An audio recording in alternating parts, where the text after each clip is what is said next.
অসম তথা সমগ্ৰ উত্তৰ পূববাসীৰ বাবে এক সুসংবাদ।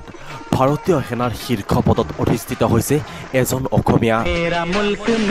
কামৰূপ জিলাৰ ৰঙিয়া ৰাণা প্ৰতাপ কলিতাই লেফটেনেণ্ট জেনেৰেল পদলৈ পদোন্নতি লাভ কৰিছে আৰু এই সুসংবাদে সমগ্ৰ ৰাজ্যলৈ কঢ়িয়াই আনিছে আনন্দৰ জোৱাৰ। সম্প্ৰতি নতুন দিল্লীত কৰ্মৰত ভাৰতীয় সেনাৰ মেজৰ জেনেৰেল ৰাণা প্ৰতাপ কলিতাৰ ঘৰ ৰঙিয়াৰ শান্তিপুৰত। 1984 চনত ভাৰতীয় সেনাত কুমাও ৰেজিমেণ্টৰ কমিছন বিষয়া হিচাপে যোগদান কৰা ৰাণা প্ৰতাপ কলিতাই কাশ্মীৰৰ 13 নং ৰাইফলছ, লক্ষ্মৌত 71 নং ইনফেণ্ট্ৰি ব্ৰিগেড আৰু কাশ্মীৰৰ বাৰামুলাৰ LOCত 19 ইনফেণ্ট্ৰি ডিভিজনক নেতৃত্ব দিছিল। ভাৰতীয় সেনাৰ অতি বিশিষ্ট সেৱা মেডেল লাভ কৰা ৰাণা প্ৰতাপ কলিতাই ৰঙিয়া উচ্চতৰ মাধ্যমিক বিদ্যালয়ত শিক্ষা গ্ৰহণ কৰাৰ পিছত গোৱালপাৰাৰ সৈনিক স্কুলতো অধ্যয়ন কৰিছিল। উল্লেখযোগ্য যে ভাৰতীয় সেনাৰ মুখ্য কাৰ্যালয়কে ধৰি বিভিন্ন পদত দক্ষতাৰে কাৰ্যনিৰ্বাহ কৰা ৰাণা প্ৰতাপ কলিতাই শ্ৰীনগৰৰ ভাৰতীয় সেনাৰ 15 ক'ৰৰ ব্ৰিগেডিয়াৰ জেনেৰেল হিচাপেও কৰ্তব্য পালন কৰিছিল।